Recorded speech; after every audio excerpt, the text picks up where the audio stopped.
Hello and welcome to the EDHRECast. My name is Joey Schultz and I'm joined as always by my fantastic co-hosts. First up, he puts the flawless man in flawless maneuver. That's Matt Morgan. So I decided on an altar that I want to get. So I want somebody to alter a savannah for me, but just put me looking kind of handsome on the art. That way when somebody asks about it, I can just say it's me looking pretty outstanding in my field. Because I'm standing. I get it, and I love it. That's delightful, Matt. I really hope that someone commissions that for you very, very soon. Up next, he puts the lawless man in flawless maneuver. That is Dana Roach. So right now we're in that lull between Double Masters spoilers and the Zendikar Rising spoilers yet to come. So it's time to transition between complaining about too much content to complaining about how we're bored that nothing's happening. Lull? Did you say a lull? I feel like that's not much of a lull there. There's going to be 6 to 8 days where we have no new cards coming out. That's plenty, Joey.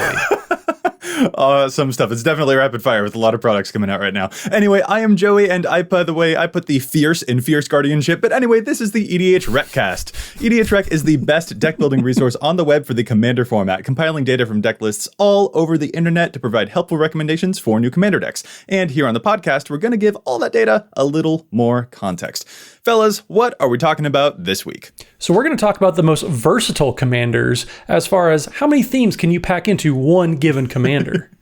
Yeah, absolutely. Using our theme pages to see which commanders have the most different directions that you can take them, and different build paths available, which should be really cool. But before we get there, we have to give an enormous shout out and thank you to Josh Lequai and the folks over there at the Command Zone who do an awesome job with the post-production on the podcast, making it look as spiffy as it does. Really big thanks to them. And of course, we would love to thank our sponsors for the show too. Yeah, we'd love to thank our sponsors who help make this show possible.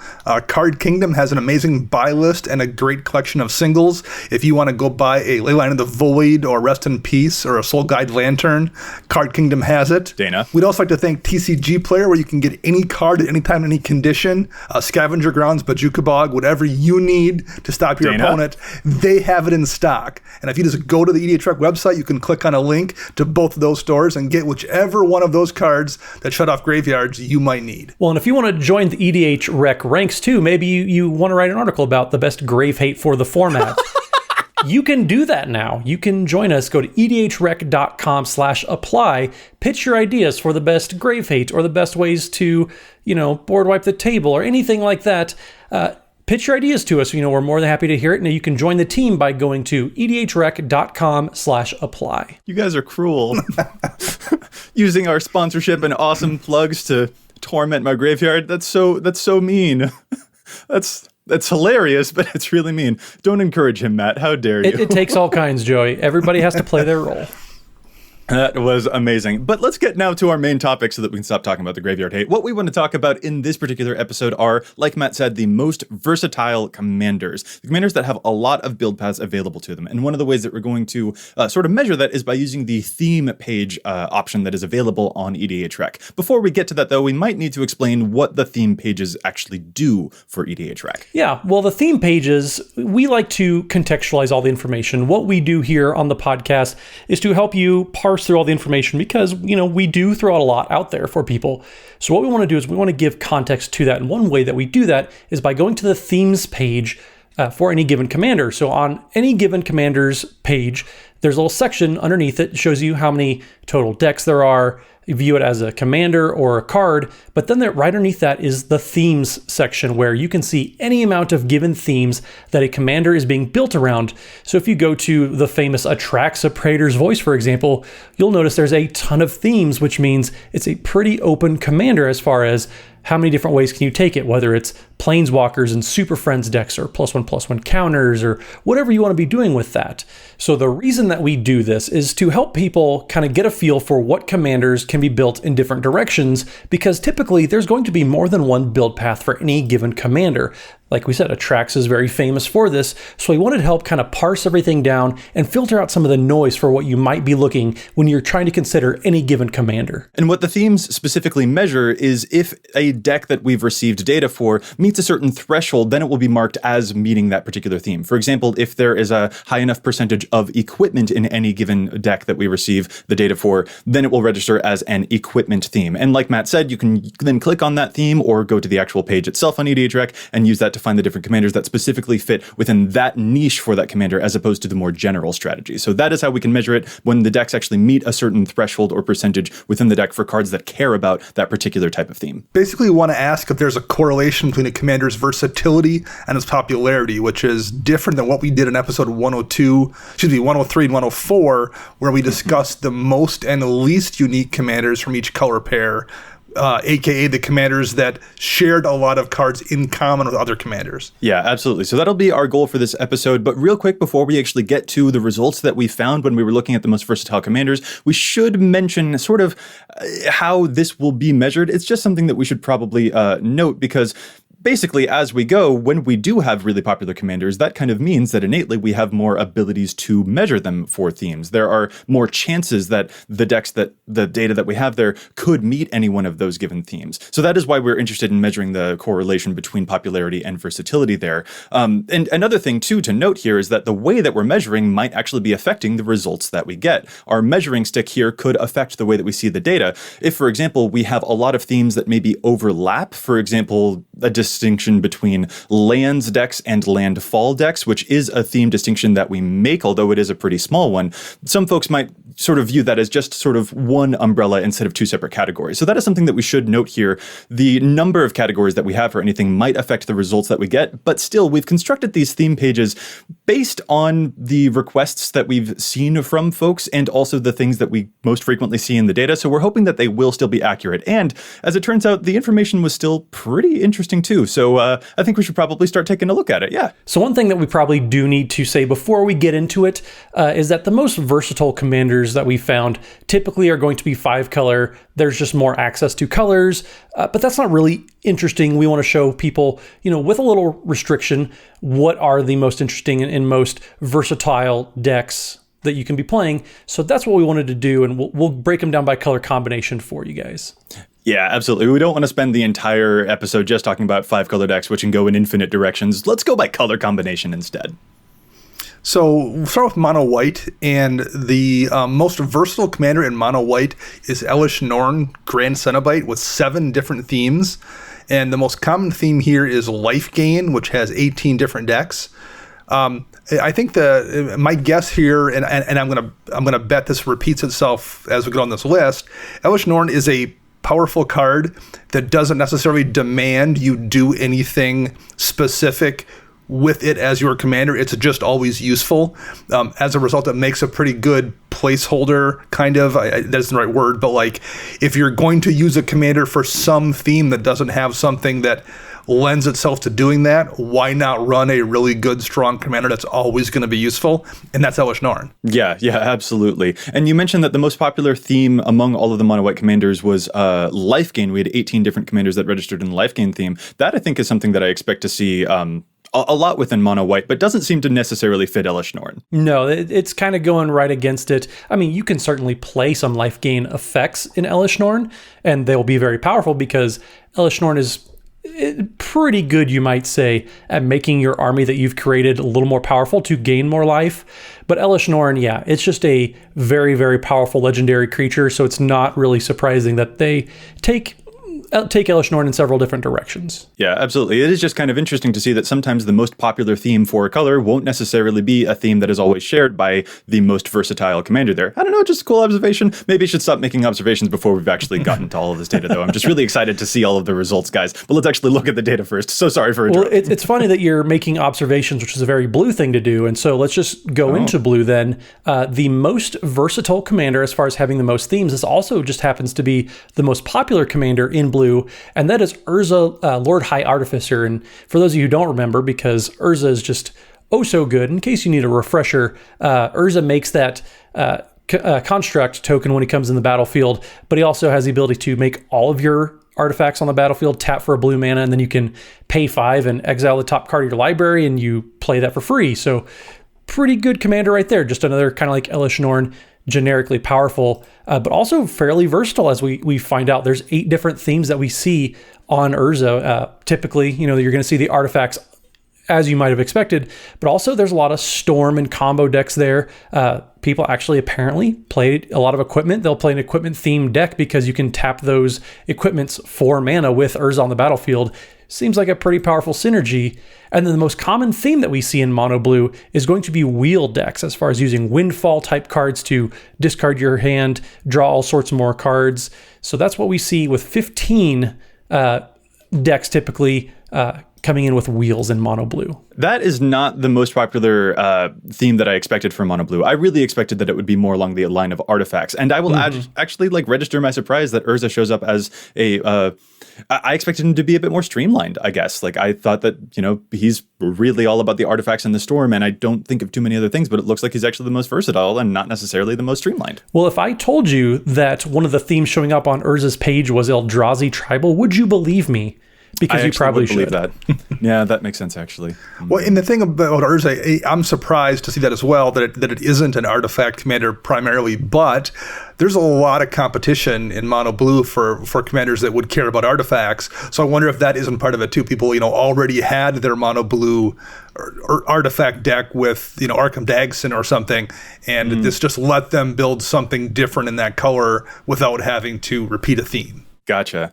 Let's move on now from blue, which is it's an okay color, but the best color is definitely black. And I want to talk about this one because the same thing that we see in mono blue is also true for mono black. Keurig, Son of Yawgmoth, is the most popular current mono black commander and also the most versatile. There are 15 different themes available for Keurig, Son of Yawgmoth, including stuff like life gain and, funny enough, Shadowborn Apostles, which sound like a lot of fun to pay for no mana and just 2 life instead. But yeah, that's just a really cool correlation to see there. He has 15 themes available to him. And then hilariously, y'all, this is pretty cool. The most popular theme that we found among mono black decks was the Aristocrats theme. 28 different mono black commanders register as having Aristocrats. They meet that particular threshold. So I think that might be why I like mono black, because you know that Joey likes sacrificing creatures for value. Yeah, seeing that many Aristocrats style decks show up among different commanders is not surprising at all, because that's exactly what mono black is the best at, is just sacrificing all sorts of creatures, getting all sorts of value. It's not surprising at all to see that showing up so often. Indeed. All right, let's move to red. Red, we have 4 different commanders tied with 6 themes each. There's Torbran, there's Neheb the Eternal, there's the Chandra from Origins, and there's Ashling the Pilgrim. Those are all 6 theme commanders, and the most common theme in mono red is artifacts, with 24 different themes scattered among all those commanders. Hilariously, artifacts, not a thing I associate with any of the commanders that you just mentioned. Yeah, not at all. I don't really quite know what to make of this one particularly. I wonder if it isn't just that goblins are such a popular theme, but it's scattered among multiple commanders. I'm not sure how to explain this one at all. Well, and for me, it's weird that there's so many artifact commanders, because I can think of 3 or 4 maybe, but seeing that there's 24 different mono red commanders that have enough to have an artifacts theme page, that's kind of crazy. Yeah, well, and it might play into the ways that this particular monocolor decides to invest itself in ramp, and then there are just a handful of other synergies, and that small handful can make any deck builder maybe lean a little bit in that direction and then lean a little bit more in that direction. So that might also almost accidentally play into it, that it happens maybe not even consciously, that it is maybe almost accidental, that they sort of drift towards that particular theme just as a result of their ramp, and then other small synergies available to that color too might sort of get that ball in motion maybe. But those are all commanders, particularly Torbran, Neheb, and Ashling, that are just generally good regardless of what other cards you have in the deck. They don't care what you build, they are going to be useful. Absolutely. Well, we talked about a couple surprises, things that we didn't expect to see. The next color, there's no surprises at all. So we're going to go to mono green. So with 6 themes, each. We have 2 commanders tied. The first is going to be Galta Primal Hunger. That's the big 12/12 dinosaur that gets cheaper based on the power of creatures that you have on the battlefield, but also tied with Grun the Lonely King. That's the uncommon ape warrior legend from Dominaria. So it's interesting to see both of those showing up so much. What's not really surprising at all, though, is that the most common theme that we're seeing is +1/+1 counters decks, where there's 10 different commanders that have a +1/+1 theme on their page. Yeah, mono green loves the counters. There are tons of mono green commanders that love that, including Grun, like you just mentioned, because Grun can power up and maybe start using those counters a little bit more. And particularly this point here is where I see, Grun the Lonely King is showing as one of the most versatile commanders with the most number of themes in mono green. That is not a popular commander at all. So that especially really sets my observations that I keep interrupting us all with. But that really makes me like, yeah, I don't think that popularity and versatility are always connected based off of some results like this. Grun especially makes me think that. Galta didn't surprise me at all, but yeah, Grun seems like a really surprising choice to be atop almost any deck you're going to make in green, let alone 6 different themes. Yeah, absolutely. Let's move out of monocolor now, though, and get started on some 2-color pairings. We will first talk about the Azoreous color pairing, and there are 2 commanders that are sitting at 8 themes each. We have Brago King Eternal and Grand Arbiter Augustin the Fourth. Oof. That's both of which are really, really strong decks to play against. Indeed. I would not have probably guessed either would be considered versatile commanders in terms of having much different themes, but they are clearly they're both the standouts here. Although Brago is also, I believe, the most popular of the Azoreous commanders. Mm-hmm. And the theme that Azoreous is leaning into here with these commanders is flying, basically, with 8 different commanders with flying as a theme. I mean, you shouldn't be surprised to see Brago so popular with so many different themes, because there's Flicker Muldrifter decks, there's Flicker Mana Rock decks, there's Flicker... Right. Fair point. Yeah, you can Flicker all sorts of different things. That's a different theme, of course. Right, and to be fair, that's also true with Grand Arbiter. You can have the Make the Table Hate You deck, or the one where the table's miserable deck, or the one where the table scoops and goes home deck. So there's some variety there as well. There's the Make Dana Grumpy deck. Right. About that one. Well, you know what? Dana deserves to be grumpy, because when he was plugging our sponsors earlier, he was talking about graveyard hate. So let's make Dana grumpy instead of me, because, man, I miss my graveyards. Anyway, let's move on now to... We're talking about Dimir, which means we're also talking about a little bit of graveyards, because the most versatile commander in the Dimir color combination is the Scarab God. There are 10 different themes available to this blue and black commander. As a reminder, the Scarab God is the awesome commander who can make copies, make tokens out of the creatures that wind up in graveyards. It is really cool. And it also makes your opponents lose life equal to the number of zombies you have, and the tokens that it makes are zombies, and it's hard to kill. This thing is just beautiful. I've been very tempted to build a Scarab God in a lot of ways. Can you tell that I really like it? It says graveyard on it. Of course I love it. There are 10 different themes available to this one, and probably no surprise whatsoever is that the most common theme that we find among the Dimir color combination for all of its commanders, there are 15 different Dimir commanders that show up as a mill theme. 15 of them. And for the record, that is distinct from the self-mill theme. So it's not just like the self-mill cards. It's definitely like they're trying to mill out other players. Those types of cards. We got 15 Dimir commanders that focus on that strategy. I mean, I feel like when in doubt, if you just want a commander atop your deck and it maybe doesn't have the ability you need,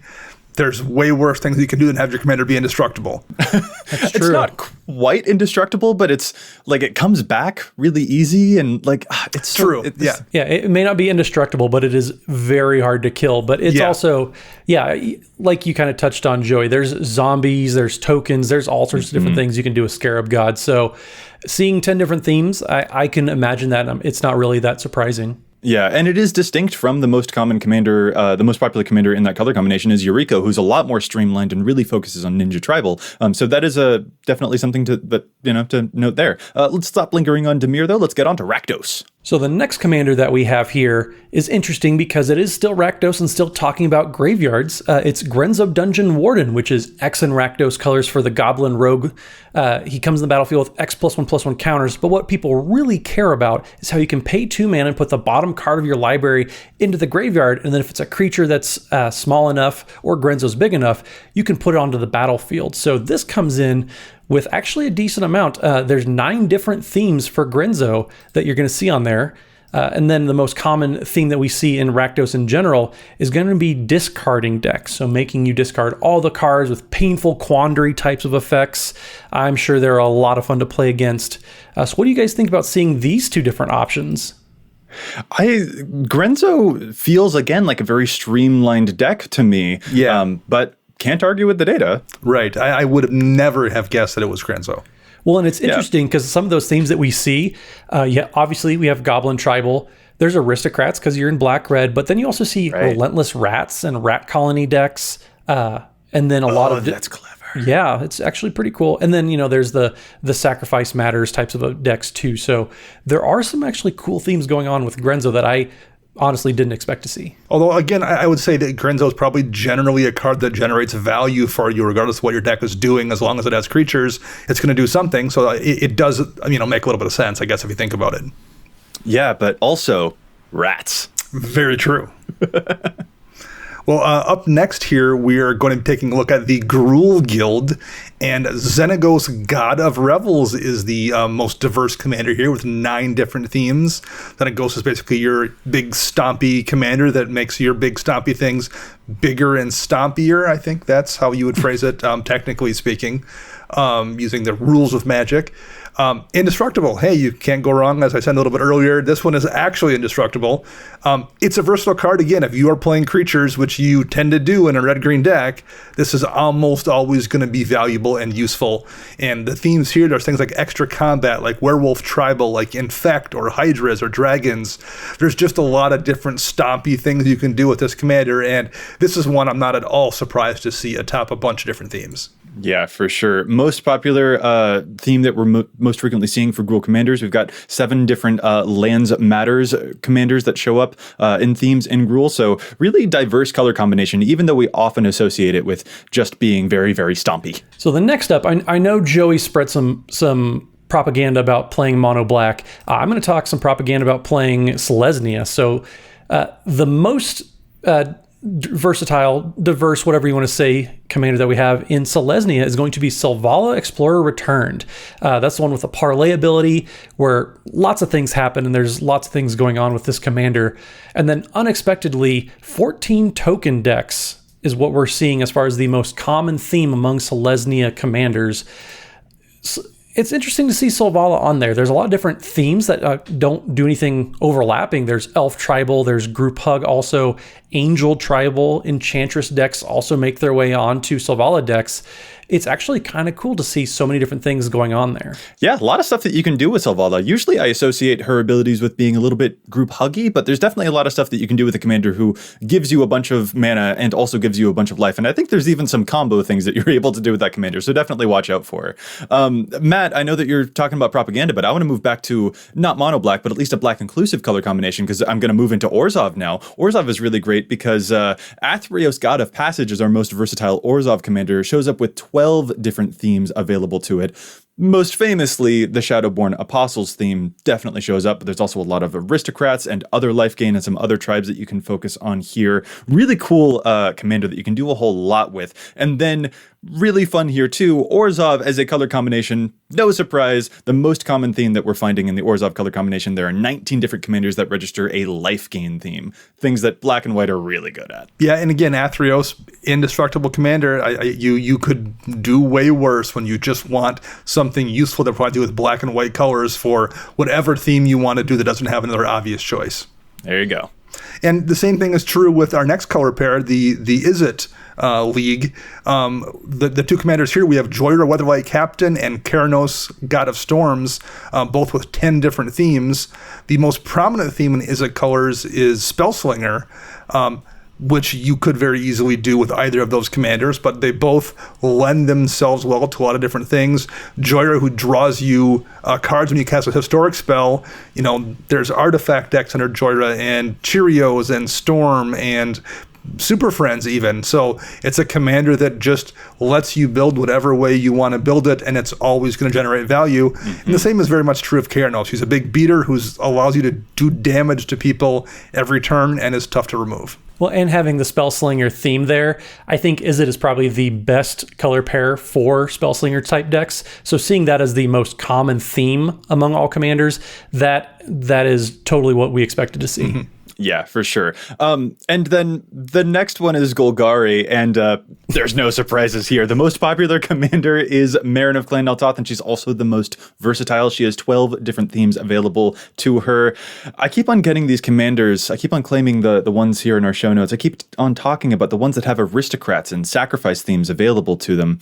It's almost like I have a type. I don't know. But there's also a bunch of other cool stuff that you can do with her, including some self-mill or other rat colony and other just random reanimator things available to her. The most common theme that we see among graveyard commanders, there are 10 different Golgari commanders that register the graveyard theme. So basically what I'm saying is that this is the best color combination and everyone should play it. We've heard you say that before, I think. So that's a familiar refrain.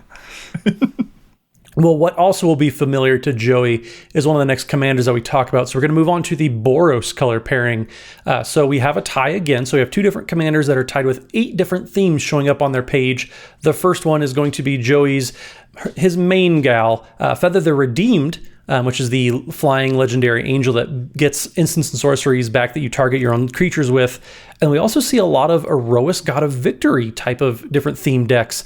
And another one that's just that Theros God, very, very large, very, very indestructible, and makes combat hard to navigate. We see a little bit of overlap. There's a lot of equipment style decks because Boros just naturally is very good at that. But we also see that as the most common theme as well. So there's 14 different commanders that tend to have equipment on their themes section. Up next here, we have the Simic color pair, 2 very complementary colors. Green has a ton of awesome cards, and that really makes up for the fact that blue has a bunch of awesome cards as well. So it really kind of works nicely together. The most thematic commander here with the most diverse array of different themes is Tatyova, Benthic Druid, who is also the most popular. Talking about commanders that are really useful in any situation, every deck wants to play lands, and you're in green, which has the ability to play extra lands, which you're almost always going to be doing, and it rewards you for doing that. So basically, any kind of theme you want to build in Simic, Tatyova is going to reward you for just playing Magic, and that's a logical commander to then wind up being very, very diverse and popular in that color pair.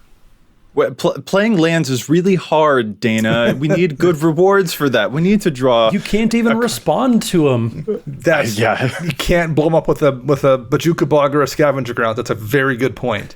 Dana, stop mentioning those cards. And a cool thing among the Simic commanders, while Tatyova is definitely famous for the lands, the most common Simic theme that we see is definitely +1/+1 counters, which a whole bunch of different commanders in Simic really lean into, from Vorel of the Hulklade to Pyr and Toothy. And 17 different Simic commanders show up with that particular theme. So, I don't know, there's...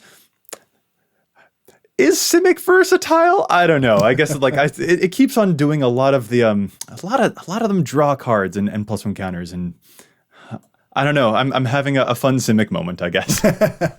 Well, you can't make up your mind about how good you want to be and how versatile you want to be. So I get it.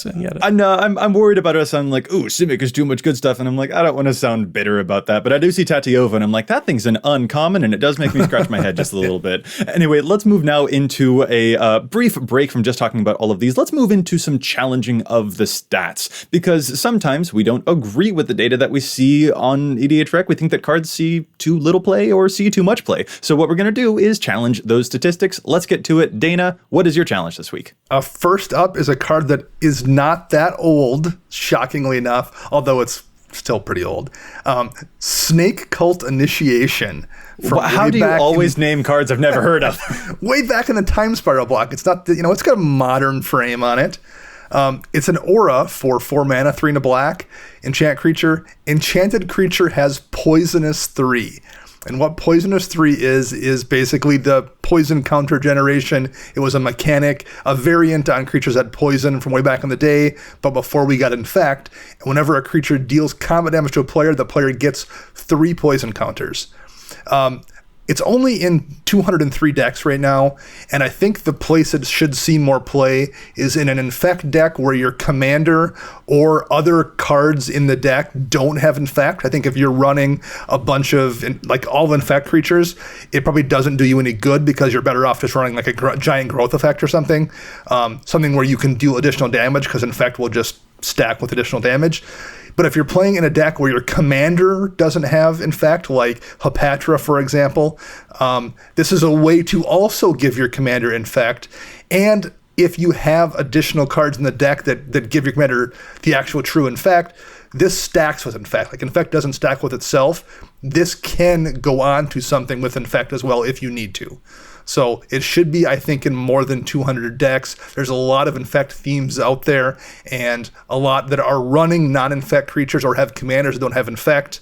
Snake Cult Initiation should be in more decks, and I think people don't know it exists because they do a search for Infect and not for poison. All right, Dana, since you are talking about weird, obscure cards that only show up in 200 decks, I'm going to try and one-up you here because I've also got a weird, obscure card that only shows up in about 200 decks. I'm actually kind of stealing this from my Upping the Average series that you can find on our YouTube channel, where we take the average deck from any given commander and make some quick swaps to it to take its average deck list and make it above average. The card that I'm looking at here is the card Trickery Charm. This is a 1-mana instant that Yuriko, the Tiger Shadow, needs to be playing yesterday. This instant allows you to either give a creature flying, aka evasion, for your ninjas, or you can change a creature's type until the end of the turn, so you can make one of your unblockable creatures that isn't a ninja into a ninja, so Yuriko can help it get some more triggers, or you can look at the top 4 cards of your library with this spell and put them back in any order, so you can stack the top of the deck for Yuriko to flip over a really big card that will deal a lot of damage to your opponents. This only shows up in 207 decks total, and only in about 3% of all Yuriko lists, and that is not okay. It needs to change. This is a really good card for Yuriko.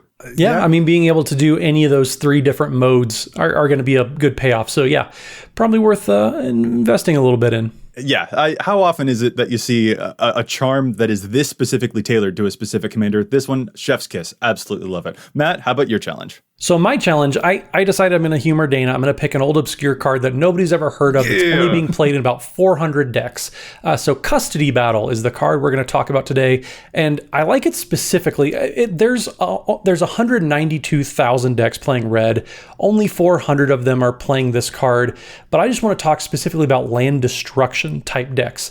So Custody Battle is 1 in a red for an enchantment, or an aura, I should say now.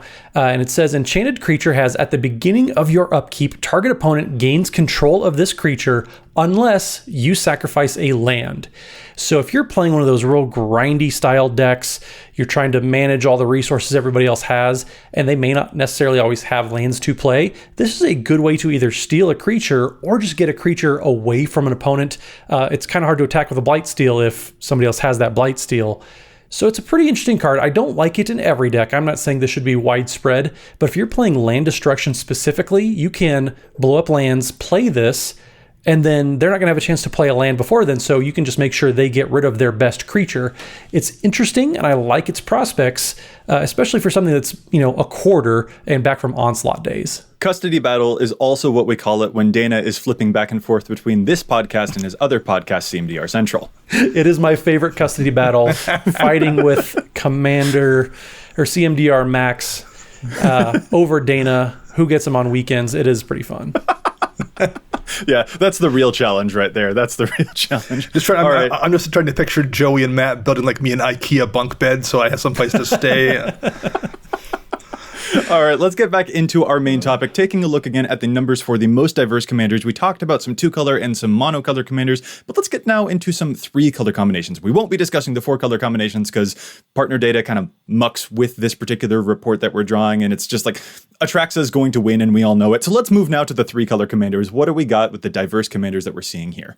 We will start looking at the 3-color Esper combo, black, white, blue, and the most diverse commander here is Zur the Enchanter, looking at themes like enchantments, auras, cycling, discard, persistent petitioners, even like curses and stacks. There's a good array here, 16 different themes showing up for Zur. And the most common theme in this color array is artifacts, 8 different commanders here. Yeah, artifacts is really what I associate with Esper, and maybe that's just because of how cool the Shards of Alara set actually was. But Zur doesn't probably need to do any artifacts for him to do all of the nasty things that he can do.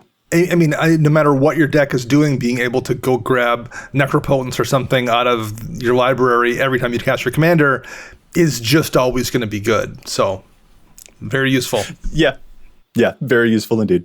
Yeah, well, speaking of just always being good, let's move on to our Grixis commander, who happens to be not only the most diverse commander, but the most built commander in Grixis colors, and that is Kess Dissident Mage. That's the one that lets you cast a spell out of your graveyard, instant or sorcery, I should be specific, once per turn. So we're seeing actually a whopping 21 different themes on Kess's page. That is huge, and that's something that we're going to see now that we have access to 3 colors with all of the legends we talk about. And then the most common theme that we see among Grixis commanders shouldn't be too surprising. It's going to be discard effects, and I'm sure there's a lot of overlap there with wheels. You have Nekasar, who loves to wheel. So yeah, 10 discard commanders, along with 21 different themes for Kess.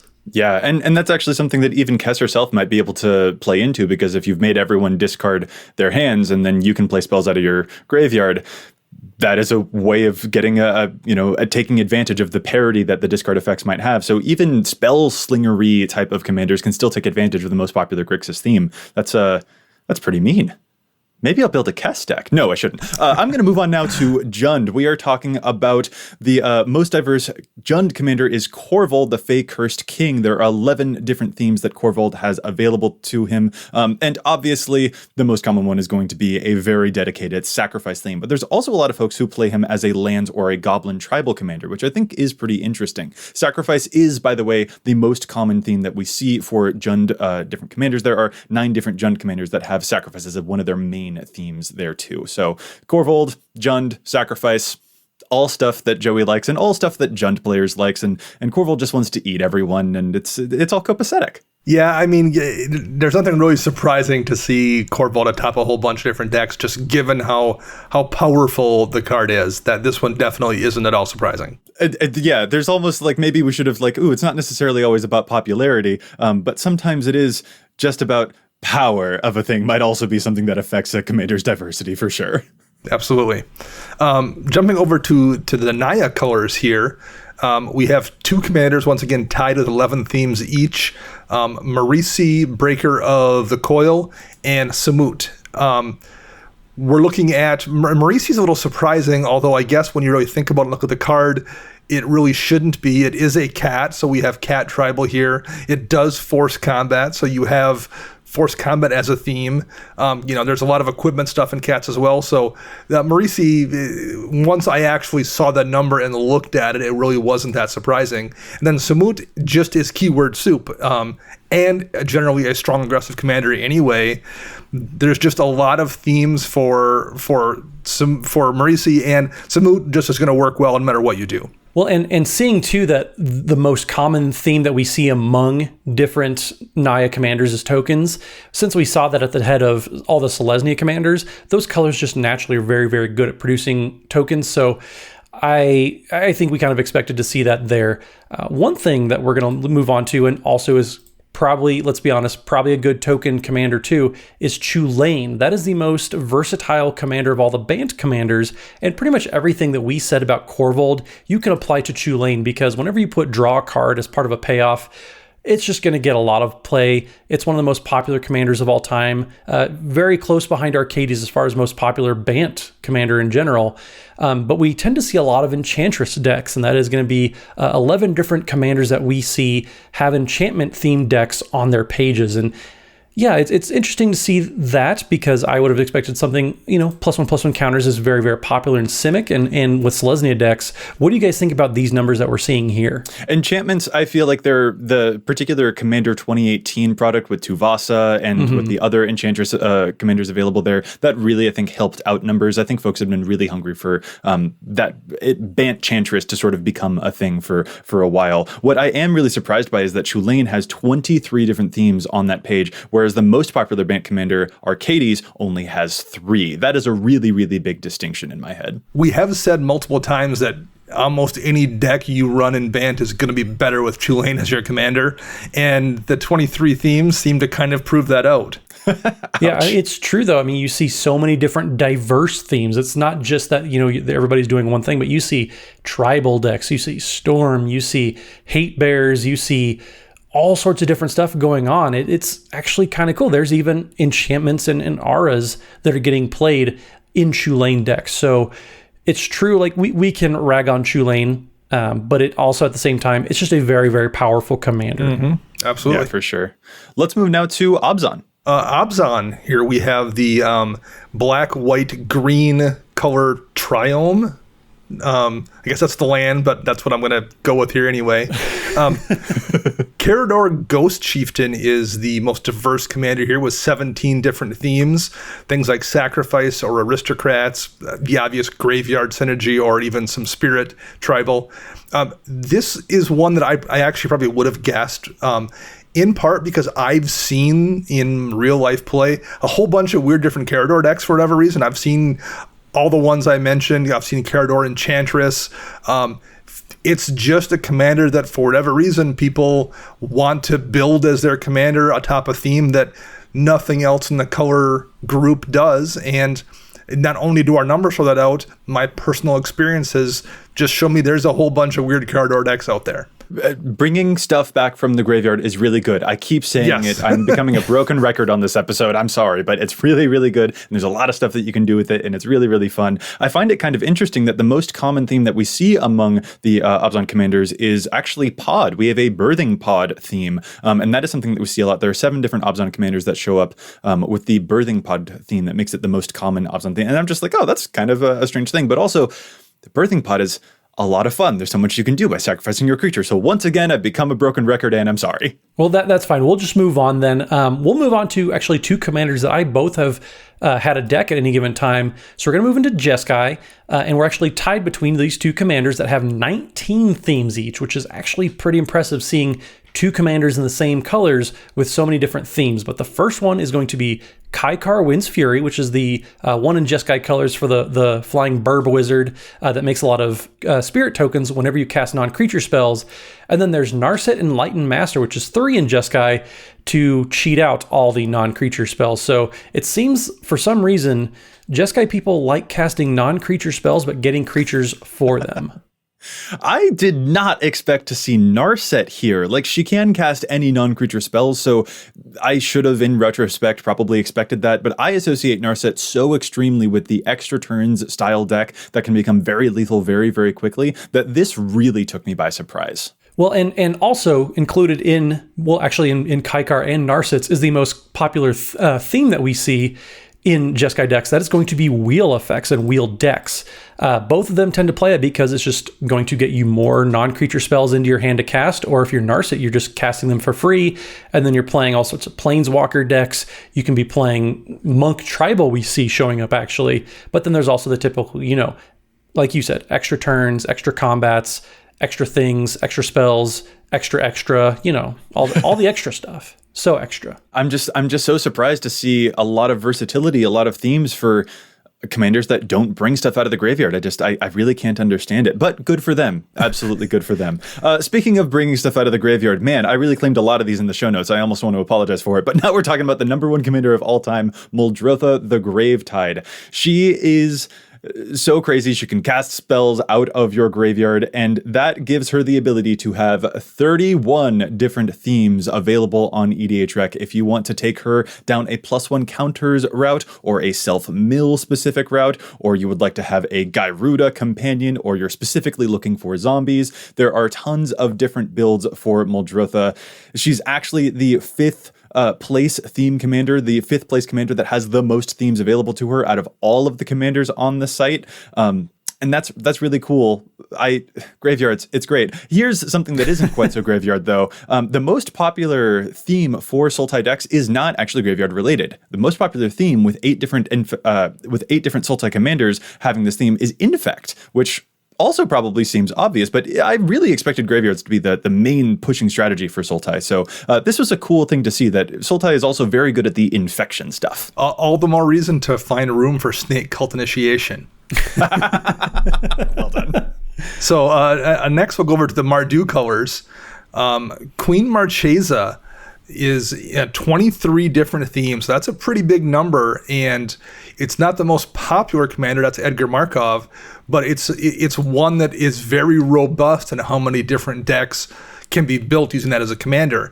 And I've looked at Queen Marchesa a lot of different times over the years and tried to figure out what I could do with her, and the answer is apparently all the things.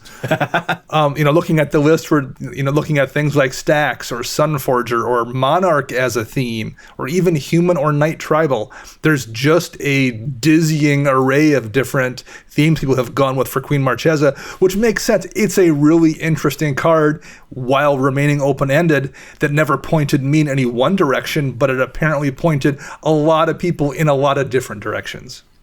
Absolutely. And I think her versatility there is especially one of her strengths. This can be a very political commander if you want it to be, but also the fact that she doesn't have just one niche makes her all the more powerful with the political trickery that you can pull off in game. Really, really cool. What about the most popular theme that we're seeing among Mardu commanders?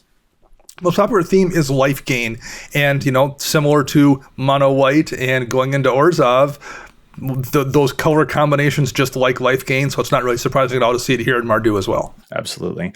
We're going to move now into Temur. The most versatile Temur commander is Animar, Soul of Elements. There are 13 different themes available to Animar. It is actually tied with Maelstrom Wanderer and Riku as well. Riku of 2 Reflections. So there's a lot of different stuff that you can do in the Temur color combos for sure. Animar is particularly famous for having a lot of morph stuff that you can do, which also leads into Eldrazi Tribal. So yeah, a lot of versatility, a lot of different ways that you can take this particular commander. But then, hey, another surprise that I don't think I had expected to see this showing up twice on our list here. The most popular theme for the Temur commanders that we've got is also Birthing Pod. I'd really expected something a bit more aggro and smashy, but there are 7 different Temur commanders that have Birthing Pod as one of their themes. So that's cool. Well, one thing, I know you're kind of shocked to see that. Nobody's going to bat an eye at seeing the most popular theme among colorless commanders.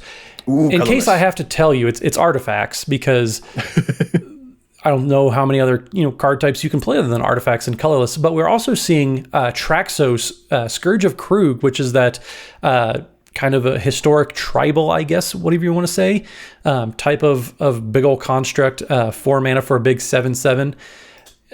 There's 4 different themes. I'm not really sure how they fit so many themes into a colorless deck, but I mean, you do you, man. Yeah, well, I mean, artifacts can definitely do a lot of work, so that does help that out.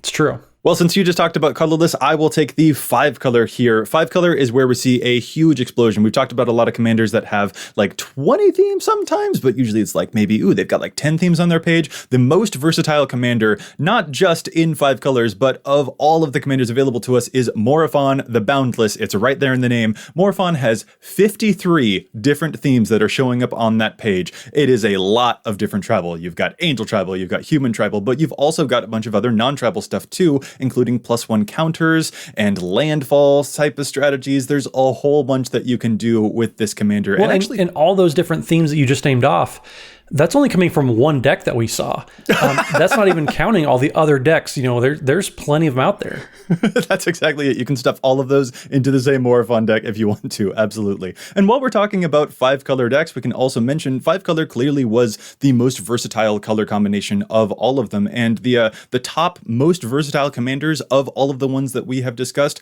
Morophon was, of course, in first place with 53 themes, a whole lot of tribal going on there. But in second place was Golos with 45 themes. And then third place was Kenrith the Returned King, who had 36 different themes on his page. So 5 color definitely gives you a lot of different options if that's what you're looking for. Well, and one interesting observation that we noticed as well, of all the different color combinations that we measured, we were kind of wondering if there was kind of an overlap between the most popular commander also being the most versatile as far as having the most themes. And we found out that only 9 of the 27 different color combinations had the most popular commander as the most versatile commander as well, which is only a third of the time. So it's actually kind of interesting to see that kind of rise out among all the different decks, all the different commanders that we have at our arsenal. Yeah, that is, I think, one of the most important takeaways for me out of this episode is that I thought that it might be closer to 50% or even be above half, but no, it turns out not to be. It is a 33% correlation there. The most popular doesn't necessarily mean that it will always be the thing that has the most directions too. That is certainly a big ingredient for a commander's appeal, but they don't have a direct correlation to one another, which is really, really cool to see. So do these results match up with the least unique commanders from episode 104? They do not. Only like 2 matches from this list, Corvald and Queen Marchesa, were both the most diverse and the least unique commanders.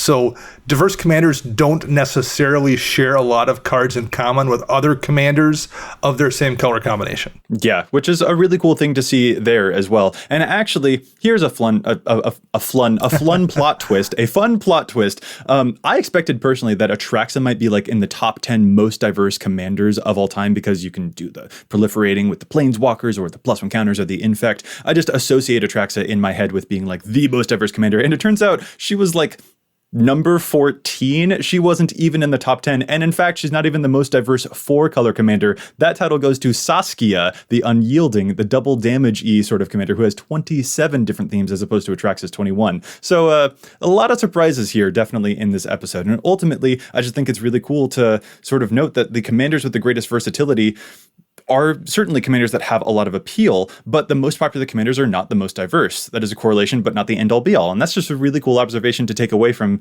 looking through all of this stuff for sure. Well, and one thing that we kind of stated as we worked through was, the more colors that you have access to, the more options you're going to have to, as far as directions to take the deck in. So that's something that I kind of noticed as we were going, but I don't think that really should surprise anyone because, you can fit more different things. Like it's hard to do life gain in mono red, but when you add it to a Mardu deck, for example, then you get a lot of life gain options that we saw that, you have coming from mono white or Orzhov decks or what have you. So having more colors obviously will open you up to more possibilities, but that isn't always definitive because there's, always going to be exceptions to those rules. And especially the most important lesson is that sacrifice is the best of all of the themes. And so on that note, I think what we need to do is call this episode to a close. Thank you guys so much for joining me. And if any of our listeners would like to get in touch with us, where can they find you all? Matt? So you can find me on the Twitters at Mathimus55. That's MATHIMUS55. You can catch us Wednesday nights as well, twitch.tv/EDHRECast. And Dana. You can find me on the Twitter birds at Dana Roach. You can read my articles at EDHREC a couple times a month, most Wednesdays. And you can hear me on my other podcast, CMDR Central, usually twice a week. Usually, but, custody battle. Exactly. And I'm Joey Schultz. You can find me at Joseph M. Schultz on Twitter. You can follow the cast at EDHRECast on Facebook and on Twitter. And if you have a question, a keen insight to EDHREC's data, or maybe a fun challenge to stats pick that you think that folks ought to know about, you can email us at edhrecast@gmail.com. Our thanks again to Josh Lee Kwai and the entire team at the Command Zone who handled the post-production work on the podcast. And of course, our huge thanks to our sponsors for the show, TCG Player and CardKingdom.com. You can find them using the price info links on EDHREC or by visiting CardKingdom.com/EDHREC to show your support for the show. Listeners, what do you think about the most versatile commanders and which of these theme pages is your favorite? Please let us know. We will be back at you next week with more data and insights. But until then, remember, EDHREC your deck before you wreck your deck.